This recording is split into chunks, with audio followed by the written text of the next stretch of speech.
followers of Valley of Words. Uh, this year, like the 3 years preceding, we are with you for book launches. Of course, in the earlier years, we used to all gather together and have a big celebration at a particular venue. But due to the pandemic, this year we've gone online. But we have tried to recreate the same feel, the same excitement. And part of that excitement is, of course, having amazing books written by equally amazing people to launch of this platform.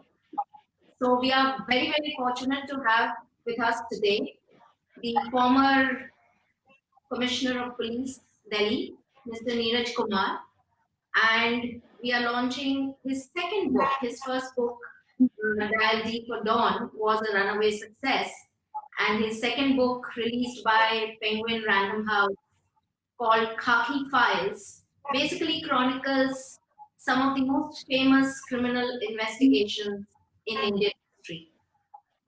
We also have with us on the panel today Ms. Sandhu, who is a member of faculty in the Department of Psychology at the Punjabi University, Patiala. For many decades, she has trained and worked in both India and Canada. Former member of the Royal Canadian Mounted Police. She has a specific research interest in adolescent identity and also has done a lot of work on drug abuse. So welcome, ma'am, and welcome her to today's book launch session.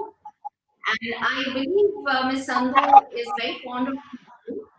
So I would like to invite her to take us through a journey of Mr. Kumar's book.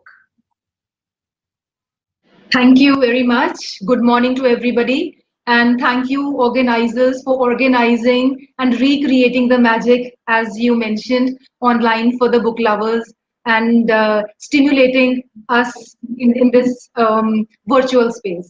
And it is very exciting and such a great honor to be in the company of the likes of Mr. Kumar, former police officer and now an author. And I must congratulate you, Mr. Kumar, for your book Khaki Files, which is the second one after your first book, Dial D for Dawn, which was equally exciting. So I must say, Khaki Files. I must say, Khaki Files is a very pleasant read, enjoyable, simple, stimulating, informative, and above all, very real, because they are all your lived experiences. So, Mr. Kumar, we know that these experiences that you have shared are your own experiences, your own recollections from your policing experience, and would only be the tip of the iceberg from your wide policing career. So, as a reader, I am curious to know that how did you choose the cases that you have mentioned in the book? Which investigations you chose and why? Well, I didn't really apply too much of my time to go about picking the story. But I feel in hindsight that I went after those stories which were very relatable, which had lots of twists and turns, which had a wide canvas, and more often than not, it was not confined to one area or one family or one set of people, but they had wide ranging ramifications. For instance, some of the cases I did in respect of terrorism, which are there in the first book, uh, they were affecting the entire country. There is a book, there is a story in the second book called the Lakhvi Code, which had a direct bearing on the India-Pakistan relations. And if we had not prevented that attack at India Gate, as has been related in that story, perhaps India and Pakistan would have gone to war, and we would have lost several lives and not to talk of the loss of properties and so on. And nobody knows what the course of history would have been subsequently. So these stories are stories which are interesting, which have twists and turns, which have a wide canvas, and which have a wide-ranging impact. So that's how I have gone about selecting these stories. I guess the Lakhvi Code was one of my favorites, where I saw there was a fine balance between trusting your intuition and carrying out the rational work. So it was a great story, and thank you for sharing that. And also, as one has read your previous book, Dial D for Dawn, which has 11 cases, and this current book, Khaki Files, which holds nine precious stories. So none of the stories, none of the investigations seem to be easy, all of them more challenging than the other. So, would you like to share which one out of these, though I'm sure it will be difficult for you to answer, but which out of these is the most closest to your heart, which was challenging and was very satisfying? Closest to the heart, I think, is in the first book. It's called Our Man in Dubai, where we rescued the members of the Tiger Memons family from Dubai, Mm. from the clutches of the ISI, and against heavy odds, we operated in the UAE, in Dubai, and facing a lot of logistic challenges, we managed to get the family members over. Why I say closest to my heart, because I was dealing with a family, with women, with children, with old people, and to see their plight and to see how the circumstances had conspired against them to land them in that situation for no fault of theirs, and how they have to face charges, they have to face prosecution not only in Pakistan but also in India. So that case emotionally is very, very close to my heart. Well, there are other stories too where the excitement level and the adrenaline rush and all that are there in ample measure. But this certainly was the most challenging and most emotionally charged investigation that I've done in my life. I remember going through the story and feeling, as a human being, one has to act differently sometimes, and as a police officer, one has to stand to one's ground. So, thank you for sharing this story with us. As we discussed, that your stories are essentially your lived experiences as a police officer. So, one would want to know that what prompted you or inspired you to share these stories with wider range of people. See, I had been narrating these stories to my friends and to my family members from time to time. And I realized that whenever I narrated those stories, people were very happy listening to them. And it was also fun telling them. So when I was kind of cornered into writing my first book, I decided to tell the very same stories which I have been telling, people close to me, and I virtually went about narrating the story in the almost the same sequence, like the screenplay of the stories were more or less the same. I would narrate those stories to my friends. So that is how these stories were written, and I had a great thrill in narrating these stories. I'm also curious to ask Mr. Kumar, as a psychologist especially, that when one has to relive those experiences, recall, recreate the memories, which are very testing and trying, and violent and gory sometimes as well. So, as a writer, was it emotionally draining or cathartic or there was another experience to it that, or emotion to it that you felt? There were several emotions. It was indeed cathartic. It was indeed, cleansing your own system of these stories.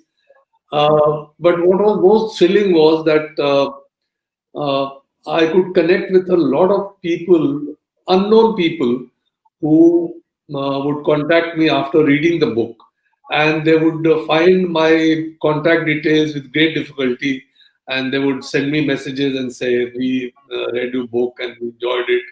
So to be able to connect with unknown people, and that also people based in different parts of the world, and who would call me and say that, "Well, we loved your stories and we loved your book."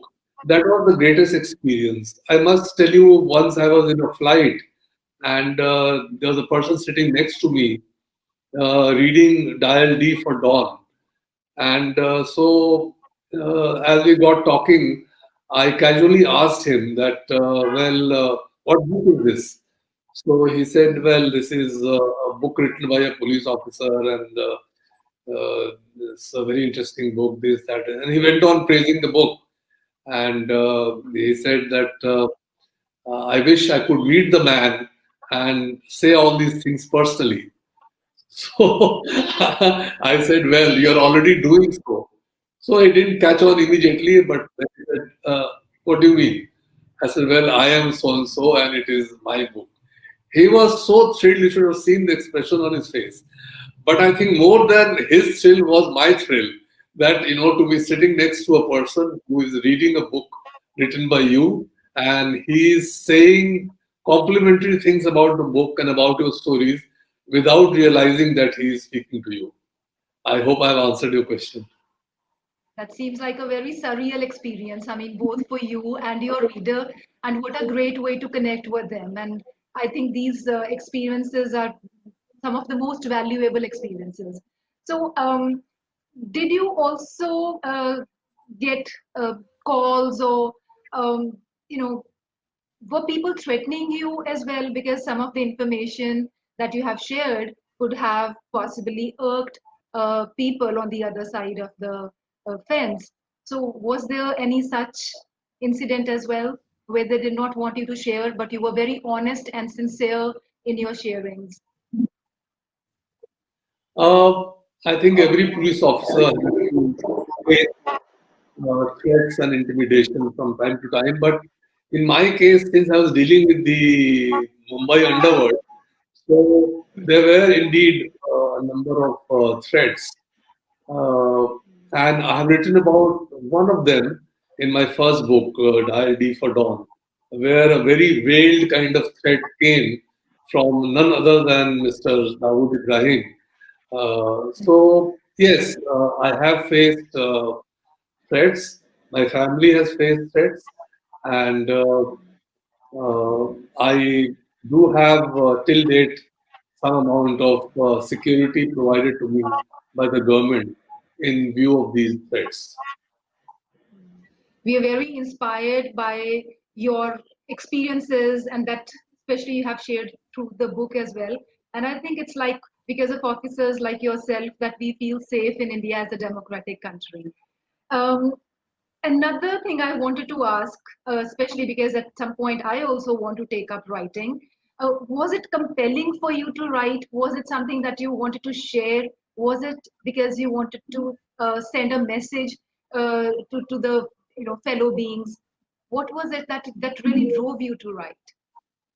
Was it morals and the lessons and the learnings from life?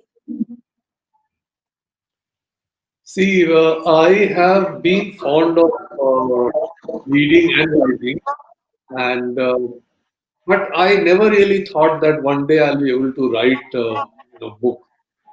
Uh, and as I have written in the preface of the first book, I was virtually kind of cornered into a situation where I had to write.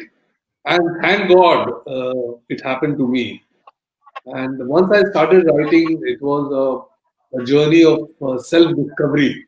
I never knew that. I could write things which were readable and which can be published and published by no less a publishing house than Penguin Random House, and that it would receive so much of appreciation and so much of readership. But all in all, it has been a great experience, and it has been an experience of self-discovery, in a manner of speaking.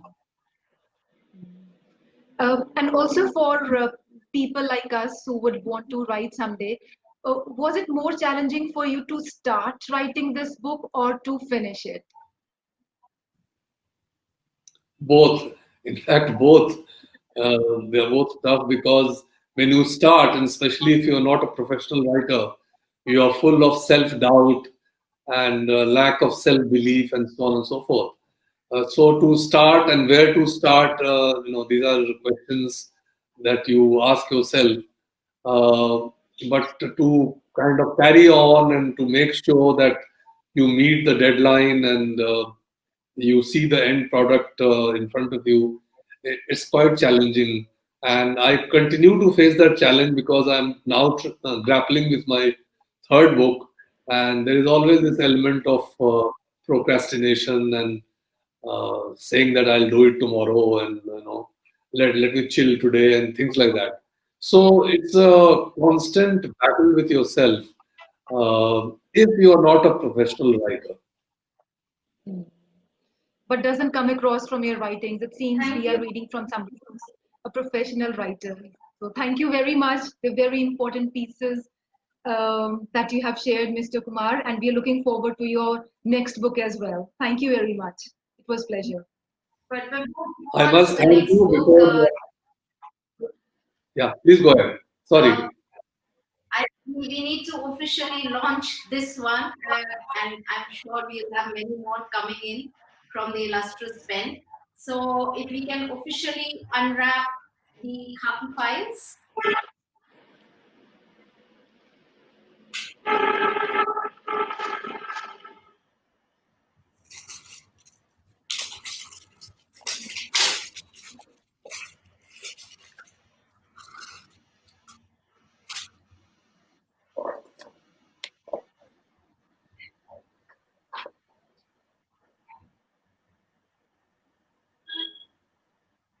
So many congratulations, sir.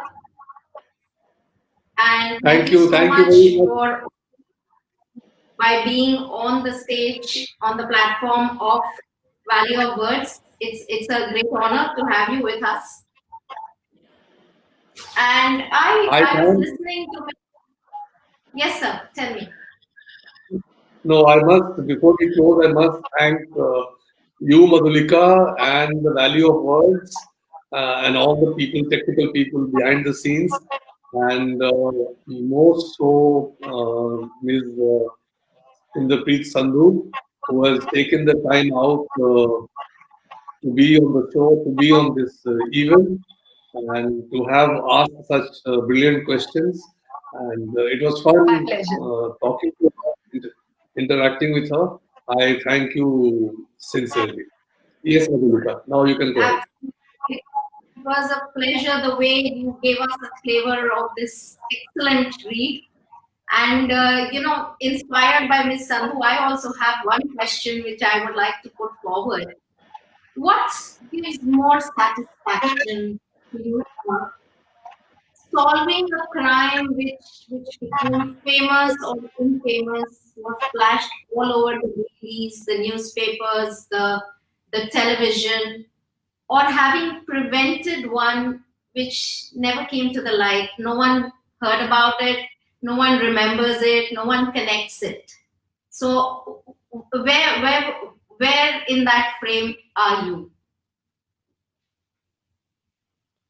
When you are working on a case, you don't, look into the after effects or what would be the wider impact of the case. You are focused on just about cracking it somehow.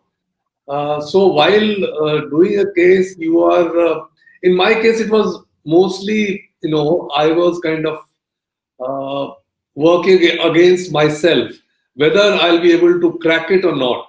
It was more a challenge to me. And once the case was cracked and people were arrested, it was like telling myself, oh, I'm okay, I'm well enough, I'm good enough for this kind of case. But then later, when you realize that, oh my God, in the bargain, I have managed to prevent a number of other offenses, and I have managed to protect society from so much harm, uh, and so on. So when you are doing the case, you are only first interested in cracking it. That is the only aim you have. And at an individual level, you are kind of playing against yourself. And once the case is cracked and you are face to face with the wider ramifications of the case and its impact, then you say, aha, so my hard work has prevented so many other heinous offenses from happening, and I have been able to protect so many people. So that is how the sequence of emotions go. Thank you, thank you. We hope we managed to give you an aha moment today as well with the launch of the book. And to all our bibliophiles out there, please order your book today from Amazon if you haven't already done so. And let me also tell you that I think two of the chapters are part of the Netflix series Delhi Crimes. So and maybe who knows, we might see a movie around the corner. So congratulations and thank you, sir. Thank you, ma'am, for joining us today. And a big thank you to everyone. Thank you. Thank you. Thank you. Thank you. Bye bye. All right. Pleasure. It was a real pleasure. It was a real pleasure. Thank you.